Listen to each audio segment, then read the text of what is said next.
He's the one drinking beer. I'm drinking water. 2 touchdowns a game? Yes, in the game. You're tripping. How you high Super Bowl time? I don't know what we're doing in the front office, man. Twiddling our fucking dick. Ryan, I just need you to drink this. Wide receiver trivia. That's what she said. Upset. Are those crutches? You can see Ryan's crutches in the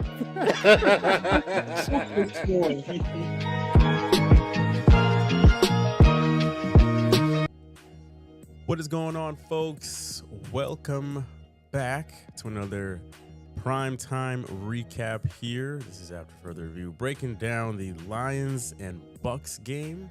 I am your co-host, Jalen Brown. And I'm your other co-host, June Bucks Fade. It is just the two of us in the saddle tonight. Hey. Your two favorites. You guys can rejoice at home. Two faves tonight. Everyone else is sweating over the Mariners game and or Seahawks game. Primarily the Mariners game, though. So that's fair enough. That's a good enough excuse to miss class. But There you go. yeah, so we just saw the Lions take down the Tampa Bay Buccaneers in a very convincing fashion. 24-9 was the final score. The Seahawks are playing right now, folks, so bear with us. But yeah, 24-9 was the final score in Detroit. Lions covered with ease, and they had a I would say a pretty great night, especially defensively, holding one of the best teams in the NFL to just 9 points in a very big game here. I think Jahmyr Gibbs had himself a game, 17 carries, 136 yards, 2 touchdowns. June, what did you think about the night that Gibbs had? Yeah, I wrote that down too. He outrushed the Detroit Lions team. I mean, he had a night. I mean, they basically kept Montgomery on the bench. Because he came, he just wasn't effective. But Jahmyr Gibbs was just out of his mind, and he was running the ball very well. If it wasn't for his quarterback screwing up, they would have scored 40 points tonight. He might have had even more. Goff threw a terrible interception. Yeah. Going in the half, that was just terrible on his part. But man, Jahmyr Gibbs he is the workhorse for this team. He is the cog that keeps this engine running. And, I said this and I was like, man, Detroit better not never let that guy hit the free agent market, because he's going right over to Ben Johnson. In the next couple of years, if he hits the market, he's going over to Chicago. But no, man, this is what you have to have in the NFL nowadays. Number one, you have to have 2 backs if you want a complete system. But you have to have that one guy that when you give him the ball, there's no doubt that he is going to do it for you. Kind of like last night when we saw with CMC. Jahmyr Gibbs is the reason they won this game. Defense played great. Defense played out of his mind. But if you want to talk about the one thing that really won this game, it was the rushing of Jahmyr Gibbs. Yes. Yeah, he had himself, that 170, I think 74-yard touchdown he had, his first one, where he just, he dug them out of a hole and then some. That was a fantastic one. His speed is so, I think he's probably one of the faster running backs in the NFL. It's almost like unconventionally fast for a running back. Yeah, like you said, Detroit should do whatever it is in their power to hold on to him, because he is still underrated somehow. And if you've got him with someone like Montgomery, it's like that's just like the 2 best running back, or the best running back duo in the NFL with those 2 guys. So props to him. Great game. On the other side of the ball, though, speaking of running games, Tampa had none. It was completely non-existent. Rachaad White, 38 yards, 10 carries. That was basically all that was going on for Tampa's running game, which I think is a big reason that their offense was just atrocious tonight. But what did you see out of Tampa's offense? Yeah, they just look lethargic. They look like a team that was missing start. I mean, Mike Evans was playing pretty good until that injury. I don't even know what happened to him. Did they ever come back and say what happened to him? They What the prognosis is right now? they had mentioned it was a concussion and a shoulder injury Oh, at okay, the time. I okay. don't know if it's Oh, maybe yeah. developed and now they've got more info, but But that offense was just lethargic. The defense was getting to they double teamed Hutchinson a number of times tonight because they kept showing it, but he still was putting pressure on the quarterback, and I thought that was like amazing what he was doing. Um, and Baker didn't look comfortable back there all night long. How many guys did you see him overthrow tonight? He over that touch like the last drive when they had the ball and he had Tez Johnson wide open in the end zone and he just overthrew him. That was product of him being pressured. And he did that all night long. He was overthrowing or underthrowing guys. I know some of the offense is, hey, hit the guy short, let him break some tackles and get the first down. That wasn't working tonight. That defensive back for got his name, but that guy was coming up and making all the tackles for Detroit. Every time they threw it mhm. short, that guy was. I mean, he was making some big tackles. So, uh, I think it was more of what Detroit's defense did and how bad and lethargic Tampa Bay offense was. So, I think his name was Yasin, the Ya hyphen yes, Sin. and Yeah, he had himself a great game. And yeah, Baker was he just kept overthrowing dudes or just like throwing too high. I wrote that down in my notes and I was watching that. mhm. Like receivers were jumping on every single play to go up and grab a ball, which I mean Yeah, you yeah, want to limit that, of course, but he definitely missed that throw in the end hmm zone and that gotta have it drive towards the end of the game. And yeah, they just kept the pressure on him the entire game. Weren't really letting him break out of the pocket and go on one of those sporadic runs that he had. And yeah, hmm I towards the end of the game, you could see his frustration, and he was annoyed and just over it. But I think this was a dare I say a good loss for them, a healthy one, humble them a bit, and kind of get hmm back down to earth. The Mike Evans thing is unfortunate. Hopefully, it's something minor in the grand scheme of things. But yeah, that was just Tampa's offense was just pretty bad. Um, Jared Goff here. If we look at his numbers, he was 20 of 29, 241 yards, one TD, one interception. What did you think about Goff's performance tonight? I mean, I think he was good. He was a bus driver tonight, but he missed a couple of people too. I saw Yeah. him overthrow a couple. I mean, besides that first drive with Amon St. Brown, I was just like, oh, okay, here we go. But then after that, he just seemed to not be on. Also, like I said earlier about that drive they had right before half, you gotta. They could have put the game away with that drive at half. And that was just a bad pass for Yeah. him to throw the ball in that situation and then throw an interception. And I said this I was talking to my cousin not too long ago, and I told him, I said, I don't trust Jared Goff. There's something about Hmm. him. He has this he have these moments in games. You're like, what are you doing, dude? You're top quarterback. You got a top rated uh, uh, offense, Yeah. but then he just makes these mistakes like that one at the half. I mean, what would have happened if they would have came off that momentum and kept going? Because remember, they had the ball at the half too. Mm. So Tampa had the ball, and if it would have been one of those games where Detroit's defense wouldn't have been playing so well, I think this would have been a lot closer game than we saw.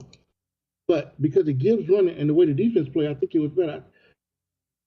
Golf was just, I think he had 241 yards, but a lot of those was his receivers just doing stuff Right. more than what Golf was doing because he just didn't look efficient tonight. Even though his numbers say he wasn't efficient, he still had misses where this game was 24-9. This game should have been 45-9. Yeah, for real. It should have been over. I mean, even if you listen to Troy Aikman was talking about that this game should have been a lot. The point total should have been a lot higher than it was. So, yeah. But hey, they won the game, but it's not because of what Jared Goff did. I can tell you that. No, it wasn't. And I think a good amount of his yards came from throwing to Gibbs and his yak yards because Gibbs had 3 receptions for 82 yards. So, you know, he was on the move a lot too. And then, of course, he had like some pretty big splash plays to Amon-Ra St. Brown in the first quarter, like very, very early on in the game. So he did have a very like pedestrian game overall.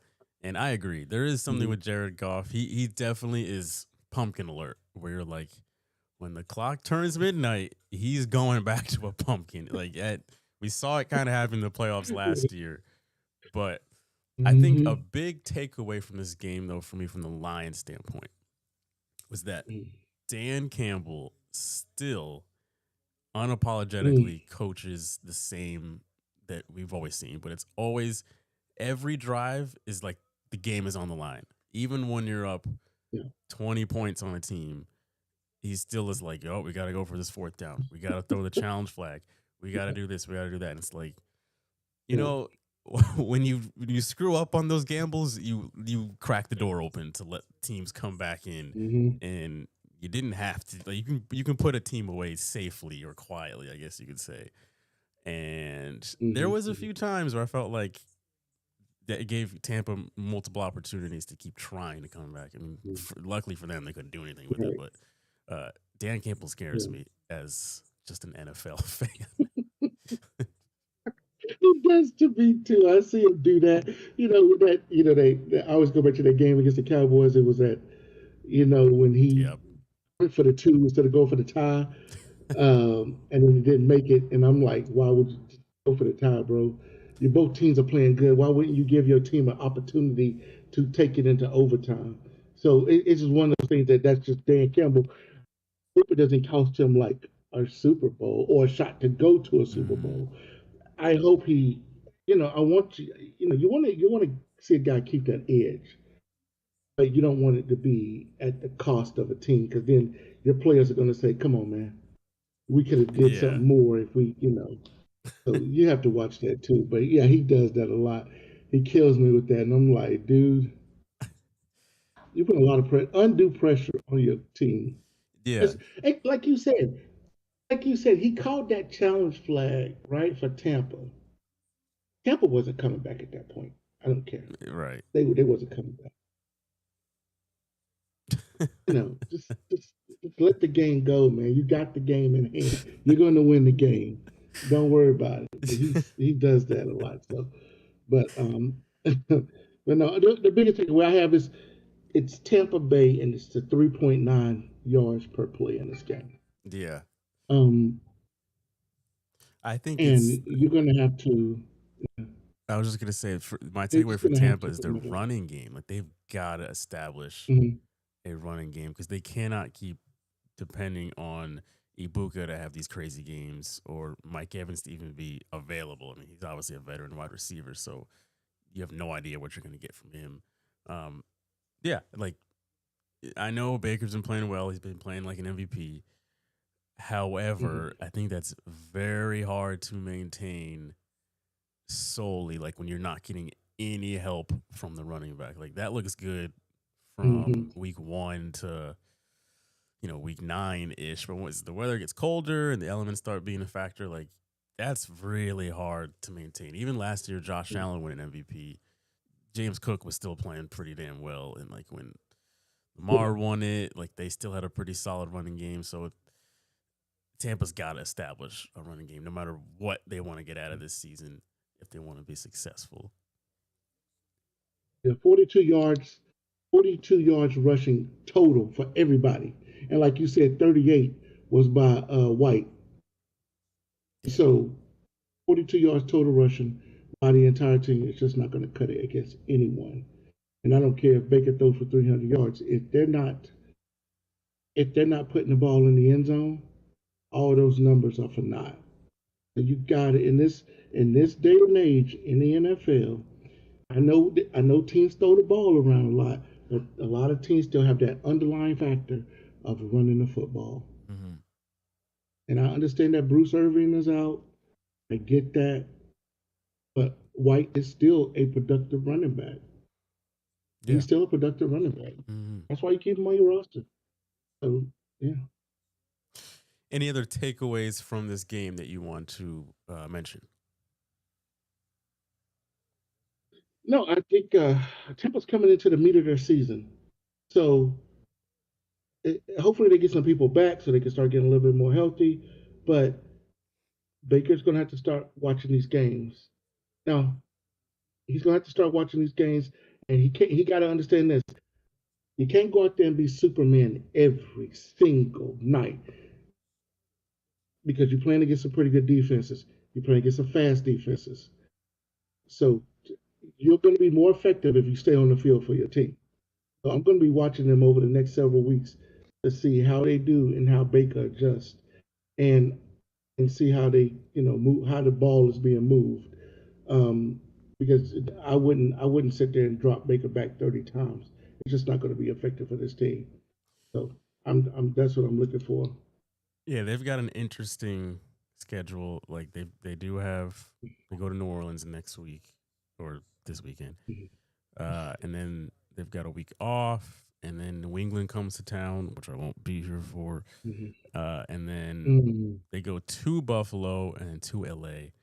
So they've got, when they come back from their bye week, it is like hit the ground running immediately.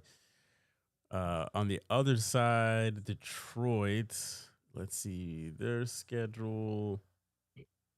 They've got the Vikings next week. Then they got Washington, Philly, and the Giants.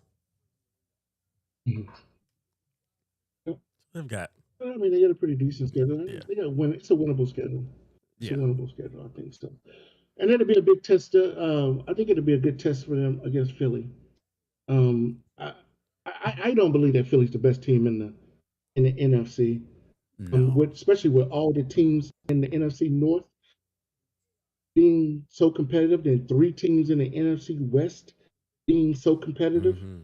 I think those are the 2 divisions that we're looking at. The Dallas, the NFC East and the NFC South, probably looking only to get 1 team in, and that's the winner of the division. So this will be a good barometer for Detroit to see if they are the best team in the NFC right now. Yeah. Cool. Yeah, I think that will wrap it up for this stream then. We will be on tomorrow to talk about some of those other marquee matchups from this past weekend. Definitely be talking about the Chiefs being back. Definitely be talking about, like we just mentioned, the Eagles and the Vikings, that game. We've got to get to the Giants and Broncos game with that meltdown that happened. So, yeah, lots to still go over from this past week. So, until tomorrow, follow us on TikTok and Instagram at AFR Sports. June's is linked down in the description below as well. We will see you all tomorrow. Peace out.